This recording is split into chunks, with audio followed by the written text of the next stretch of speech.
दोस्तों, Bhagwati PG college के online classes में आपका स्वागत है। आज हम प्लाज्मोडियम के बारे में पढ़ेंगे।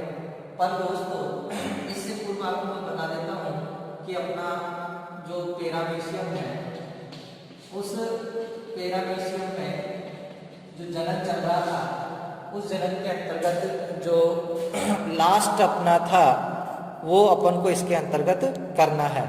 लास्ट क्या था अपने अंतर्गत देखेंगे। इसमें लास्ट इसमें एक प्रक्रिया बच गई थी जनन का, उसका नाम है हेमिमिक्सिस।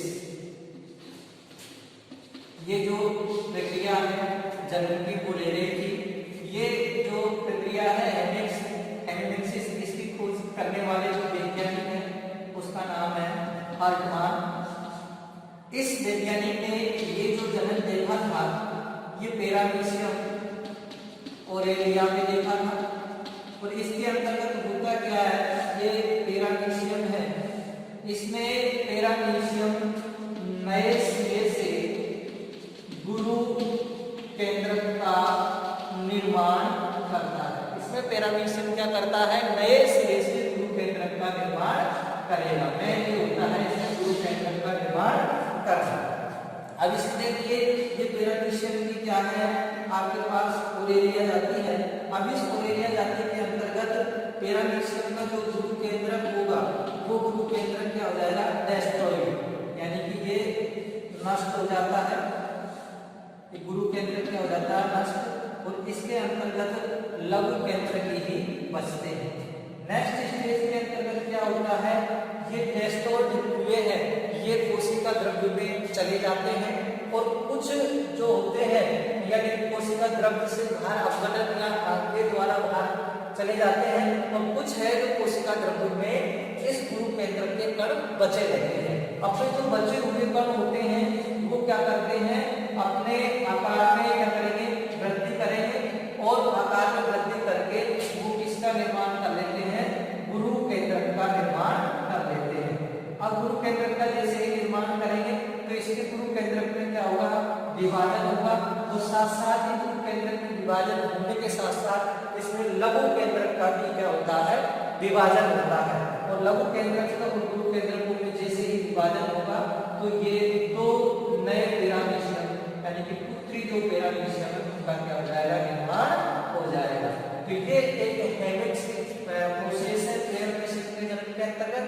हार्टमान वैज्ञानिक ने पैरामीशियम ओरेलिया पाई जाती है और नए सिरे से गुरु केंद्र का निर्माण होता है। तो ये हेमिमिक्स कंप्लीट होता है।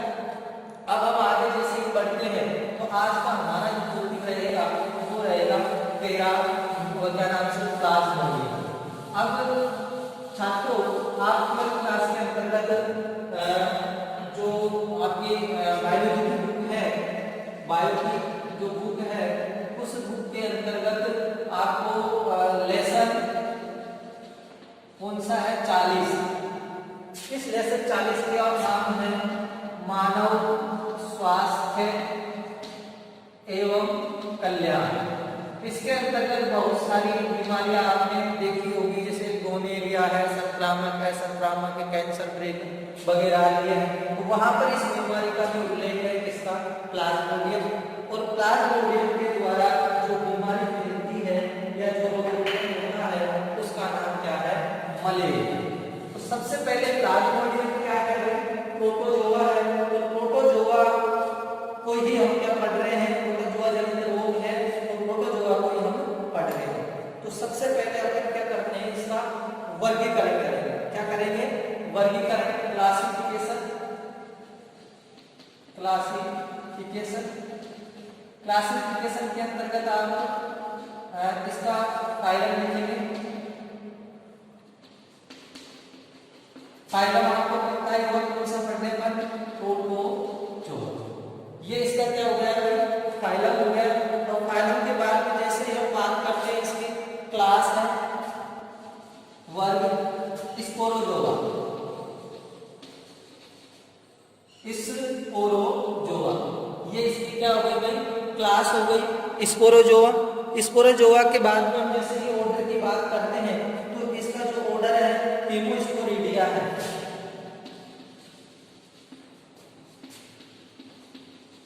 हिमोस्पोरीलिया। ये क्या है इसका ऑर्डर? ऑर्डर के बाद में इसका आता है जीनस। जीनस है प्लाज्मोडियम और स्पीशीज है बाइपेल्स। ये क्या है इसका क्लासिफिकेशन है छोटा सा। वैसे अलग अलग बुकों के अंतर्गत क्लासिफिकेशन अलग अलग दिया हुआ है और इसकी अलग अलग जातियों के अनुसार जो क्लासिफिकेशन है वो चेंज कर सकते हैं। मतलब बुकों में दे दिया जाता है, अपन को तो सीधा सा फाइलम, क्लास, ऑर्डर, जीनस और स्पीशीज ये अपन को क्या करना है यार। तो प्रोटोजोआ फाइलम है, क्लास स्पोरोजोआ है, ऑर्डर हिमोस्पोरीलिया है, जीनस है प्लाज्मोडियम और स्पीशीज है जाति। अब यहां से हमारा स्टार्ट होता है इसका कैविट एंड हैबिटेट। हैबिटेट की हम जैसे की बात करते हैं तो ये विश्व व्यापी प्रोटोजोआ है जो क्या है सभी देशों के अंतर्गत पाया जाता है। अधिकतर ये गर्म स्थानों में उष्णकटिबंधीय क्षेत्रों में गंदगी जहां पर होती है वहां पर रहता है। हैबिटेट आगे सॉरी हैबिटेट नहीं बेटा, ये है आपके पास डिस्ट्रीब्यूशन यानी कि वितरण। वितरण में क्या है सॉरी वितरण विश्वव्यापी प्रोटोजोआ है, सभी जगह पाया जाता है। फिर आपके आएगा हैबिट एंड हैबिटेट। आवास एवं सेवाओं के अंतर्गत अब आप लिखेंगे कि यह एक क्या है द्विपरपोषी है। द्विपरपोषी है जो अपना मतलब लाइफ साइकिल है दो परपोषियों में पूरा करता है। प्राथमिक परपोषी इसका मनुष्य होता है, मनुष्य, और द्वितीयक जो परपोषी होता है, द्वितीयक परपोषी वो होती है मादा, एना, फ्लेज, मच्छर। मादा एना फ्लेज जो मच्छर है वो इसका क्या होता है द्वितीयक परपोषी होता है। अब ये जो होता है मनुष्य की यकृत में पाया जाता है, यानी कि वहां जाकर के अपनी अवस्थाएं हैं गुणन है वो प्रारंभ करता है। अब यहां से अगर इसका लाइफ साइकिल पढ़े आप समझेंगे लाइफ साइकिल क्या है। इसका लाइफ साइकिल आप 12th क्लास में जो है वहां से भी देख सकते हैं और वहां पर आपको बहुत ही कम छोटा दे रखा है। अब आप बड़ी क्लास में आ गए हैं तो इसका ज्यादा नॉलेज यानी कि बड़ा नॉलेज भी पढ़ेंगे। तो लाइफ साइकिल हम जैसे ही पढ़ते हैं life cycle of Plasmodium, life cycle of Plasmodium ये यहां से लिखते हैं अपन लाइफ साइकिल ऑफ प्लाज्मोडियम। तो देखो हम इसके लाइफ साइकिल की जैसे ही चर्चा करते हैं तो प्लाज्मोडियम का जो जीवन चक्र होता है वह जीवन चक्र दो भागों में बांटा गया है या दो भागों में पूरा होता है जीवन चक्र। तो पहला जो भाग है इसका जीवन चक्र का दो भागों में पूर्ण होता है। फर्स्ट भाग है उसका नाम है ए सेक्सुअल साइकिल, एसेक्सुअल साइकिल या अथवा करके इसको साइजोगेनी के नाम से भी जाना साइजोगेनी के नाम से इसको जाना जाता है। बी जो इसका होता है वो होता है सेक्सुअल साइकिल और ये साइटो या इसको गैमेटोगेनी के नाम से भी इसको जाना जाता है। गैमेटोगेनी के नाम से भी इसको जाना जाता है। एसेक्सुअल जो साइकिल होता है इन ह्यूमन में होता है यानी कि मानव के अंतर्गत पाया जाता है। एसेक्सुअल जो होता है ये होता है फीमेल एनाफ्लेक्स मॉस्किटो, मादा एनाफ्लेक्स के अंतर्गत पाया जाता है, फीमेल मॉस्किटो के अंतर्गत है वो, एनाफ्लेक्स के अंतर्गत है वो पाया जाएगा। अब हम एसेक्सुअल की जैसे ही बात करते हैं तो ये एसेक्सुअल जो होता है ये मनुष्य का प्राथमिक पोषक है और ये निम्न चरणों में पूर्ण होता है, यानी कि यह निम्न चरणों में पूर्ण होगा। अब अपन निम्न चरणों के अंतर्गत कैसे करेंगे इसको, निम्न चरणों में पूर्ण होता है। सबसे पहला जो इसका स्टेज होता है वो होता है इन्फेक्शन, यानी कि संक्रमण। संक्रमण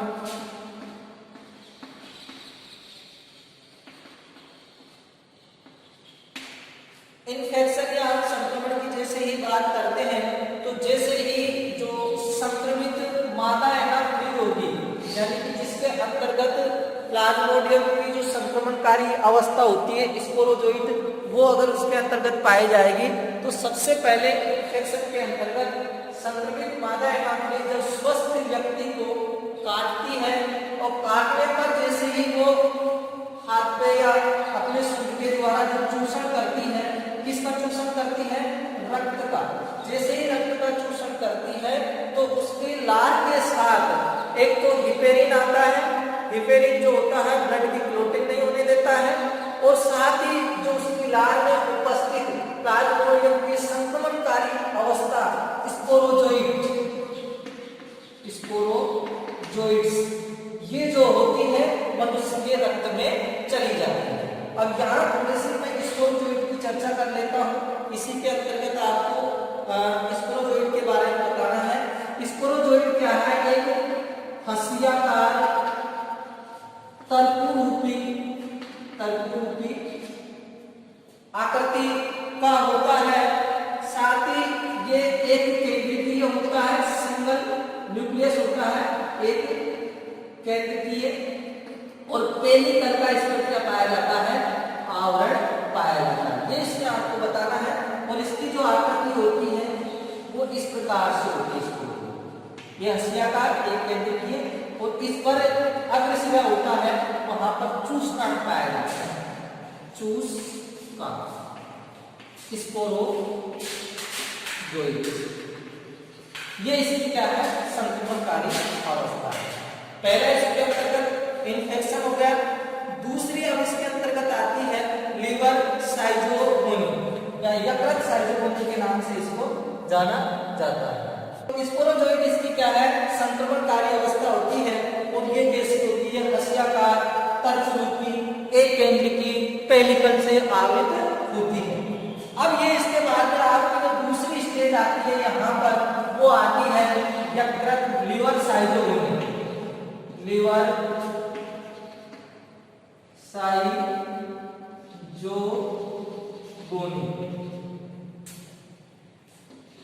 लिवर साइजोगोनी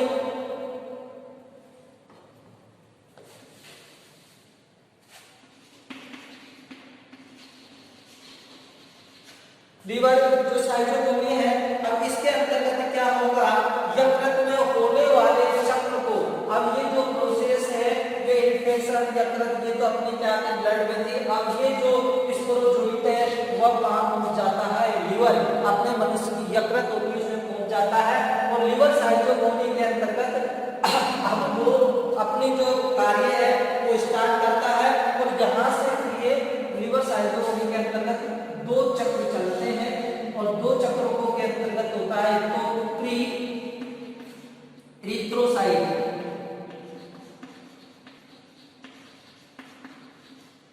एक तो होता है प्री इरिथ्रोसाइट, और एक जो इसके अंतर्गत होता है वो होता है एक्सो इरिथ्रोसाइट, एक्सो इरिथ्रोसाइट।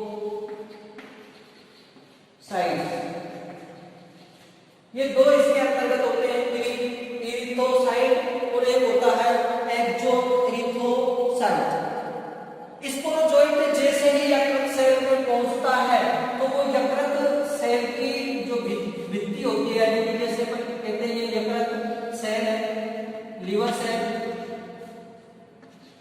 और लीवर सेल की जो भित्ति है, इस भित्ति को वो गला देता है और यहाँ पर इस यकृत सेल का जो कोशिका द्रव्य होता है साइटोप्लाज्म में, उसका क्या करता है, भक्षण करता है। और भक्षण की जो अवस्था होती है, भक्षण कर लेता है, तब ये साइजोट हो जाता है। साइजोट अवस्था इसको कहते हैं। अब ये साइजोट अवस्था होती है, बहुविखंडन करेगी, बहुविखंडन करके अपनी संख्या में वृद्धि करती है और संख्या में जैसे वृद्धि करती है तो ये फिर कन्वर्ट हो जाती है क्रिप्टोमीरोजोइट्स के अंतर्गत।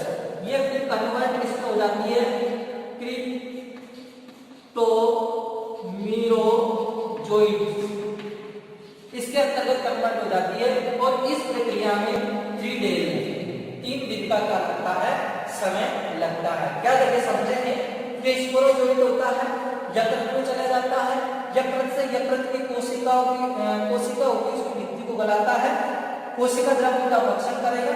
जब ये भक्षण कर लेता है तो इसके आकार में वृद्धि हो जाती है, यह अवस्था साइजोट कहलाती है। अब ये साइजोट बहुविखंडन के द्वारा अपनी संख्या में वृद्धि करेंगे और ये बन जाते हैं क्रिप्टोमीरोजोइट। इसमें जो समय लगता है वो 3 दिन का समय लगता है। इसके बाद में जो एरिथ्रोसाइट होता है, इसमें क्या होता है, कुछ यहाँ से जो क्रिप्टोमीरोजोइट होते हैं, कुछ जो होते हैं वो तो नई यकृत कोशिका में प्रवेश कर जाते हैं और कुछ रक्त में। यहाँ से कुछ तो क्या करते हैं, रक्त में प्रवेश करेंगे और कुछ नई यकृत कोशिका होगी, नई यकृत सेल है, उस नई यकृत सेल में प्रवेश करते हैं, नई यकृत सेल में, और कुछ कहाँ चले जाते हैं, ब्लड में। अब यहाँ से देखते हैं वे क्रिप्टोजोइट जो यकृत सेल में प्रवेश किए थे, वे क्रिप्टोजोइट्स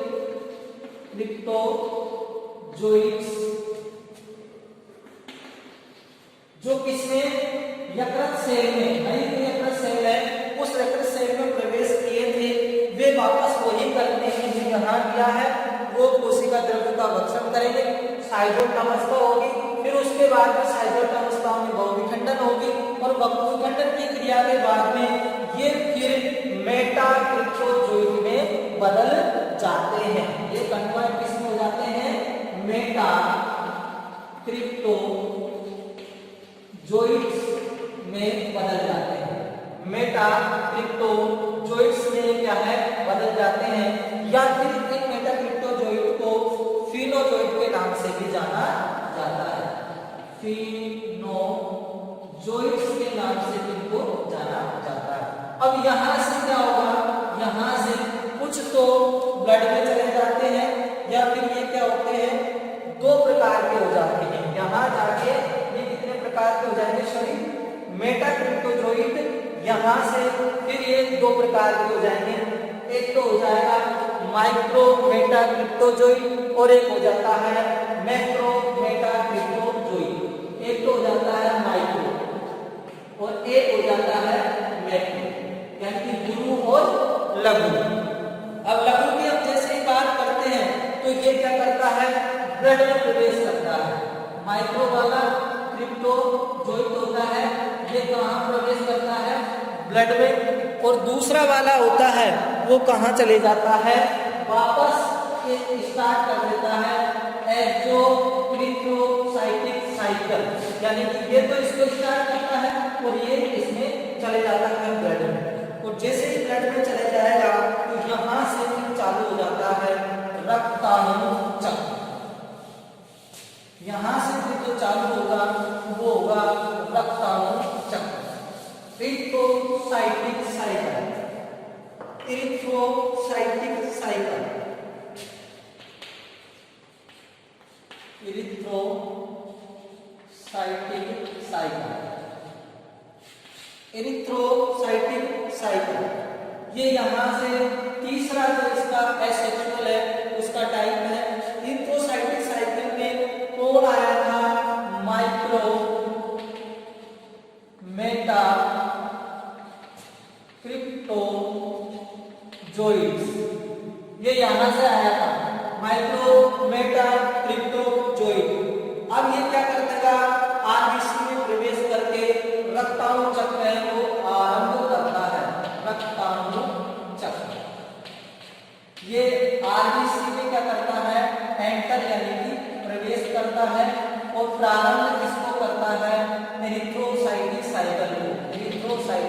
साइकिल को प्रारंभ कर देता है। अब जैसे ये प्रारंभ करता है तो ये जो चक्र होता है वो निम्न चरणों में संपन्न होता है। निम्न चरण या निम्न अवस्थाएं इसके अंतर्गत आती हैं, तो वो अवस्थाएं कौन कौन सी है? सबसे पहली जो इसके अंतर्गत अवस्था आती है वो आती है ट्रोपोजोइड। कौन सी अवस्था आती है? ट्रोपोजोइड। अब ये फर्स्ट इसके अंतर्गत जो आने वाली स्टेज है उसका नाम है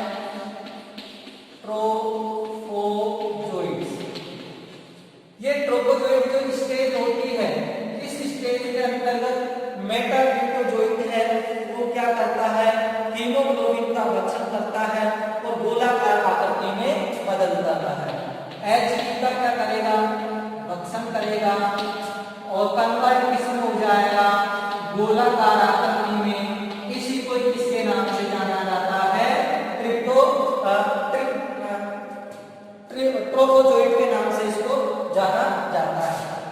उसके बाद में इसकी जो दूसरी अवस्था आने वाली है वो होती है अमियोइड अवस्था।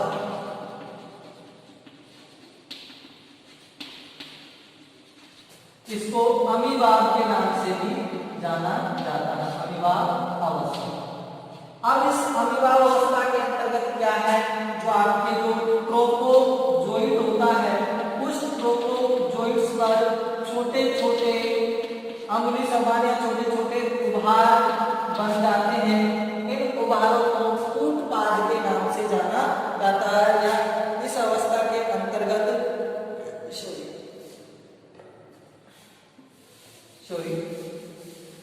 इसकी जो दूसरी अवस्था है सिग्नेट स्टेज वो आगे ले। सिग्नेट स्टेज के अंतर्गत क्या होता है? ये जो ट्रोपोजोइड होता है ये उसकी अवस्था है ट्रोपोजोइड। अब इस ट्रोपोजोइड के अंतर्गत जो केंद्रक होते हैं वो केंद्रक कहाँ चले जाते हैं? परिधि पर चले जाते हैं और बीच में ये क्या बन जाती है? वैक्यूल बन जाती है, यानी कि रिक्तिका बन जाती है। अब ये जो रिक्तिका होती है ये रिक्तिका एक मुद्रिका के समान दिखाई देती है। इसे मुद्रिका अवस्था कहते हैं। मुद्रिका अवस्था। उसके बाद में इसमें आती है सी, वो है आपके पास अमीबाग अवस्था। कौन सी है? अमीबोइड अवस्था।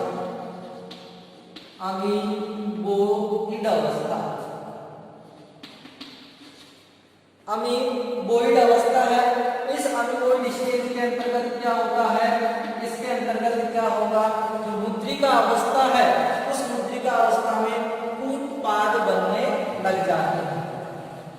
मुद्रिका अवस्था में कूटपाद बनने लगेंगे, कूटपाद बनने लग जाते हैं। और कूटपाद बनने के साथ साथ ही ये एक अमीबा की भांति दिखाई देती है, इसलिए अमीबा अवस्था कहते हैं। और यह इस समय क्या करती है? आरबीसी का तेजी से भक्षण करती है। आरबीसी का जो आरबीसी के हीमोग्लोबिन का तेजी से क्या करती है? भक्षण करती है। अब जैसे ही तेजी से भक्षण करेगी तो इसके अंतर्गत जो अवस्थाएं मतलब जो परिवर्तन होंगे वो होंगे। जैसे ये भक्षण करती है तो इससे अमीबोइड स्टेज से स्त्रावित होता है। क्या स्त्रावित होता है? एंजाइम। अब जैसे ये एंजाइम स्त्रावित होता है तो ये जो हीमोग्लोबिन होता है Hb, ये हीमोटिन और ग्लोबिन प्रोटीन में टूट जाता है। हीमेटिन व ग्लोबिन जो प्रोटीन होता है उस ग्लोबिन प्रोटीन में टूट जाता है। अब हीमेटिन और ग्लोबिन प्रोटीन में जैसे टूटता है तो ग्लोबिन ये है ग्लोबिन प्रोटीन है, इसका क्या कर लिया जाता है? भक्षण कर लिया जाता है, यानी कि ये कुछ भी उसके अंतर्गत नहीं बचती है। अब जैसे ही ये भक्षण कर लिया जाएगा तो जो हीमेटिन है वो हीमोजाइल कणिकाओं में बदल जाती है। हीमेटिन होती है वो हीमोजाइल जो ग्रेन्यूल्स होते हैं, कणिकाएं होती हैं, उन कणिकाओं में क्या हो जाता कन्वर्ट हो जाता है। इस समय आरबीसी का अधिकांश भाग होता है, या इसी समय जो आरबीसी होती है उस आरबीसी का अधिकांश भाग है वो ट्रोपोजोइट घेर लेता है। आरबीसी का अधिकांश जो भाग है वो ट्रोपोजोइट घेर लेता है और आरबीसी क्या हो जाती है, कमजोर हो जाती, या वो जो रिक्तिका है वो लुप्त होने लगती है। ये रिक्तिका जो बनी है ये लुप्त हो जाएगी और आरबीसी है वो कमजोर हो जाएगी। उसके बाद में इसका जो डी स्टेज आती है वो इसके अंतर्गत आती है साइजोंट स्टेज। कौन सी आती है? साइजोंट स्टेज। इस साइजोंट स्टेज के अंतर्गत क्या होगा, अब अमीबा जो होगा वो अमीबा की जो अवस्था है ये गोल अवस्था में बदल जाती है और इस गोल अवस्था को ही साइजोंट के नाम से जाना जाता है। लेकिन इसमें क्या होता है, केंद्रकों का क्या होता है, विभाजन होता है, जिससे 12 से 24 केंद्रक बन जाते हैं। अब ये जो केंद्रक होते हैं ये कहाँ चले जाते हैं, परिधि पर चले जाते हैं और परिधि पर चलने के साथ साथ इन पर जो कोशिका द्रव होता है वो लिपट जाता है और इस अवस्था को तो अपन किसके नाम से, गुलदस्ते की अवस्था के नाम से या रोजेटी अवस्था के नाम से इसको जाना जाता है। और बीच में जो होती है वो होती है हिमेटिन कणिका, हिमेटिन कणिका। और ये जो अवस्था है रोजेट, और इनको कहा जाता है मीरोजोइट। इनको क्या कहा जाता है, मीरोजोइट। अब जैसे ही इनके अंतर्गत मीरोजोइट अवस्था, पहले तो अब आरबीसी है वो क्या करेगी, फटने लगेगी, आरबीसी का फटेगी, आरबीसी फट जाएगी। आरबीसी जैसे ही फटेगी तो इससे दो चीजें हैं वो बाहर निकलेगी, एक तो निकलेगी मीरोजोइट और एक निकलेगी इसमें से हिमेटिन। अब ये हिमेटिन कणिकाएं क्या करती है, ब्लड को क्या कर देती है, ठंडा, जिससे व्यक्ति का अंतर्गत कफ कपती आकर बुखार आता है और बुखार आने पर व्यक्ति का जो टेम्परेचर है वो क्या हो जाता है, हाई हो जाता है। साथ ही अब इसका जैसे टेम्परेचर हाई होगा तो इसके अंतर्गत ये जो चक्र चलेगा 48 से 72 घंटे के अंतर्गत चलता है। और ये मीरोजोइट होती है तो आगे की जो अवस्था रहेगी अपनी 1 2 3 के बाद में की होगी वो होगी युग्मक निर्माण। युग्मक निर्माण, तो युग्मक निर्माण की जो अवस्था है इस युग्मक निर्माण की अवस्था को अपन कल देखेंगे। तो एक बार यहां से देखेंगे कि अपन ने यहां से रिमाइंडर कराएंगे, पहले अपन ने क्या किया, इन्फेक्शन यानी कि संक्रमण किया। संक्रमण के बाद में हमने यकृत साइजोगोनी, यकृत साइजोगोनी के अंतर्गत हमने दो प्रकार के चक्र इसके अंतर्गत चलाए, इरिथ्रोसाइटिक साइकिल और एक चलाया था हमने एक्सोइरिथ्रोसाइटिक साइकिल। इसमें से एक्सोइरिथ्रोसाइटिक साइकिल के अंतर्गत जो अवस्थाएं होती है वो एक तो रिस्टार्ट करती है इसको एक्सोइरिथ्रोसाइटिक को और एक पहुंच जाती है ब्लड। अब ब्लड के अंतर्गत जैसे जाती है तो वहां से स्टार्ट हो जाता है अपना पहला, दूसरा और तीसरा रक्ताणुचक्र। क्या हो जाता है, रक्ताणुचक्र। अब जैसे ही रक्ताणुचक्र स्टार्ट होता है तो फिर ये क्या करेगी, अब यहां से फिर ये चार अवस्थाएं आती हैं, trophozoite stage, signet stage, amoeboid stage और एक आती है साइजोइड स्टेज। ट्रोपोजोइट स्टेज होती है वो हीमोग्लोबिन का भक्षण करेगी और भक्षण करने के साथ साथ ही वो नेक्स्ट अवस्था में प्रवेश कर जाती है। नेक्स्ट अवस्था सिग्नेट अवस्था है जिसके अंतर्गत क्या होते हैं, केंद्रक परिधि की ओर चले जाते हैं और बीच में रिक्तिका बन जाती है और एक अनूठी निर्माण संरचना दिखाई जैसे मुद्रिका अवस्था के नाम से जाना जाता है। आगे इसके अंतर्गत अमीबोइड है तो मुद्रिका अवस्था के अंतर्गत कूट पार करने लग जाते हैं जिसे अमीबोइड स्टेज के नाम से जाना जाता है। और ये अमीबोइड स्टेज भक्षण करेगी, फिर इवेंटली ग्लोबिन का भक्षण हो जाएगी,